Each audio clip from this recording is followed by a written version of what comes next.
Quando pensamos em um protagonista, normalmente nós pensamos em um personagem que tem características muito positivas, que sempre está para cima e querendo levar a história adiante, através das suas atitudes que vão moldando o mundo a qual ele está. Por conta disso, os protagonistas normalmente são figuras que têm um controle de si, seguem os seus próprios destinos e criam os destinos quando o mundo é o contrário àquilo que eles querem. E olhando esses fatores, é óbvio que o Ban, o protagonista principal da obra de Tori, não se encaixa tão bem.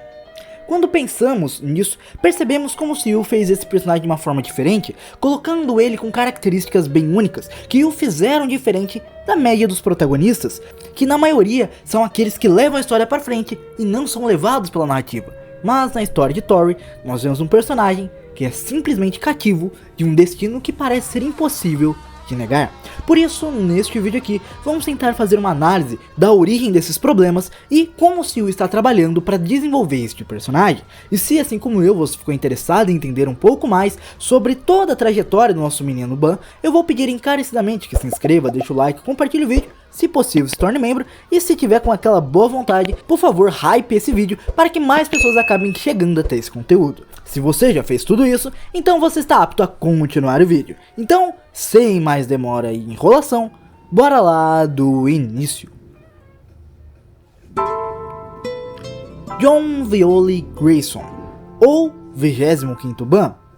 são nomes que podem se referir à mesma pessoa, um irregular que entrou na torre com um objetivo considerado bobo, inocente e talvez até mesmo fútil, comparado com as grandes glórias que se possui ao chegar no último andar da torre. Objetivo esse que era apenas encontrar uma antiga amiga. E por conta dessas características, ele logo se tornou um personagem diferenciado, alcançando centenas de pessoas que já tinham perdido todas as suas esperanças dentro da torre.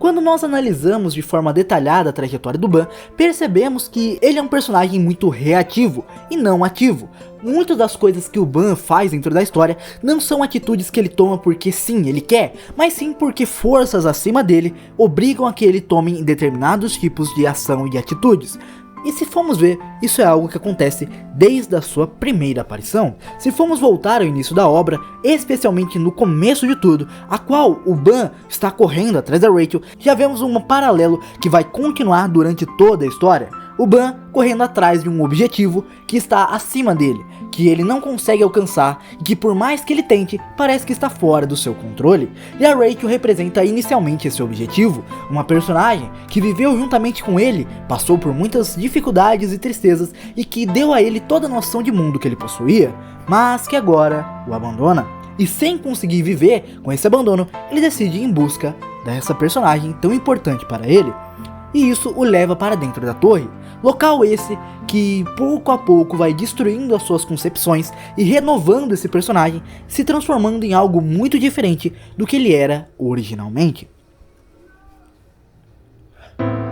O Ban, ao entrar na torre, inicialmente continua com o mesmo objetivo de encontrar a sua grandiosa amiga, e isso acaba se concretizando lá no final da primeira temporada. Entretanto, todos nós sabemos que isso não acaba da melhor maneira. Muito pelo contrário, o garoto Ban acaba sendo enganado pela Rachel e tem a sua vida praticamente ceifada, se não fosse pela ajuda da Fug, que vê nele grande potencial de se tornar um instrumento muito útil para os seus objetivos futuros, e por conta disso, ele foi abraçado e ao mesmo tempo aprisionado pela Fug, se transformando em um mero cachorrinho da organização, que tinha como grande objetivo eliminar os chefes de família e via no John Viola Grayson, a qual agora se tornou sua alcunha, uma importante peça que poderia ser utilizada para levar adiante esses objetivos escusos. Algo que o Ban jamais gostaria de participar, mas que por conta dessas forças maiores, agora ele era obrigado. E isso continua até o arco do Expresso Infernal. Por mais que o Ban até esse momento já tinha criado novos aliados, tinha conhecido novas pessoas, criado novas equipes, lutado junto de outros companheiros, ainda existia essa força opressiva que sempre estava sobre ele, e isso se demonstra de uma forma bastante agressiva quando ele tem o seu reencontro com a Rachel, que por mais que agora ele estivesse muito mais forte do que a sua versão que correu em busca dela, ele ainda não conseguiu cortar os laços que os prendiam. Por mais que isso fosse seu objetivo, ele não conseguiu cumpri-lo. Muito pelo contrário, a Rachel deixou um gancho, demonstrando que ele ainda tinha algo para encontrar com ela, pois ela sabia muito mais do que anteriormente parecia. E por conta disso, ela vai embora, mas ainda continua aprisionando o Violi. E por mais que agora ele já tivesse um pouco mais de autonomia, ele ainda não estava livre dessas amarras, que se demonstram posteriormente no arco do Andar da Morte. Arco esse muito impactante, que demonstrou a completa disparidade de poderes, mostrando as duas coisas que são a essência da torre, que é, se você tem poder, você provavelmente pode se corromper, mas se você não tem poder,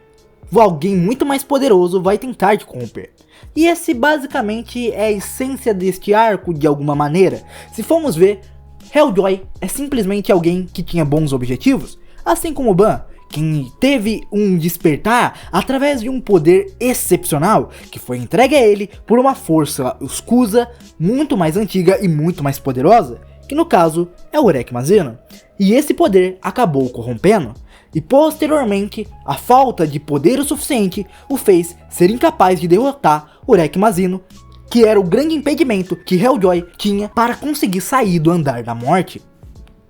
Ou seja, ter muito poder pode te corromper, e se você não tiver muito poder, provavelmente alguém mais poderoso que você vai tentar te controlar. E isso é algo que acontece com quase todos os personagens da Toei, que sempre estão à mercê dos poderosos irregulares, que são uma casta superior, acima de tudo e de todos, e que quase todos eles tinham a sua autonomia, exceto o Ban, que por ser fraco demais, não possuía a força suficiente para guiar o seu próprio destino, sempre tendo seus objetivos sendo moldados por pessoas muito mais poderosas, seja o Urek Mazino, seja a Fug, seja a Zahard, seja até mesmo Popdal Gustang. Popdal esse que tem uma participação absurda na terceira temporada, sendo através dele e também um pouco da Garan Zahard que entendemos mais como o Ban está amaldiçoado a seguir um destino que parece colocá-lo sempre em situações contrárias a qual ele gostaria de seguir. Destino esse que é várias vezes referenciados pela sua bruxa vermelha, que constantemente o leva a seguir um caminho doloroso, violento, triste, mas que é o destino que o irregular precisa seguir. E isso é algo interessantíssimo, a qual nós vemos finalmente neste último arco o disparar de poder, aonde existe uma força muito superior a todas desses irregulares, que só pode ser combatido por outra força igualmente poderosa. E quando vemos que o Ban, por mais que ele tentasse ter a sua autonomia, demonstrando várias facetas da sua personalidade, seja na luta do White, onde ele se revela o grande poder que ele possui, até mesmo quando ele enfrenta um guarda real que anteriormente já tinha se deparado com o Ban, e agora ele já se demonstra sendo mais ativo, mostrando que ele tem alguns tipos de pensamentos próprios. Tudo isso é anulado quando descobrimos que mais uma vez esses seres mega poderosos e irregulares estão por trás de tudo, controlando a vida do protagonista, sendo que o V é agora o ser que controla a vida de Ban,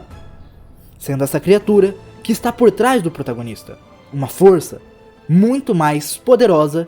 e a qual agora ele vai ter que achar uma maneira de burlá-la, pois essa é a nova barreira que ele se deparou em meio à sua jornada. Então, se formos analisar tudo isso, chegamos na conclusão de que por mais que o Ban seja um protagonista muito mais poderoso e um irregular muito mais forte do que a Rachel, por exemplo, ele ainda assim não tem autonomia nenhum, tendo a sua vida guiada praticamente como uma tragédia grega, que o leva a ter um destino que constantemente o bota em confronto àquilo que ele acreditava anteriormente, sendo carregado por amargas correntes que sempre o levam a decisões a qual ele não gostaria de seguir, escolhas, destinos, atitudes que eventualmente ele terá que fazer, mas que se fosse da sua livre escolha, ele jamais tomaria. Tudo isso mostra o quão trágico é a vida do protagonista, mas também nos mostra como a história de Tori está ligada com o poder e como não ter este poder te faz uma mera marionete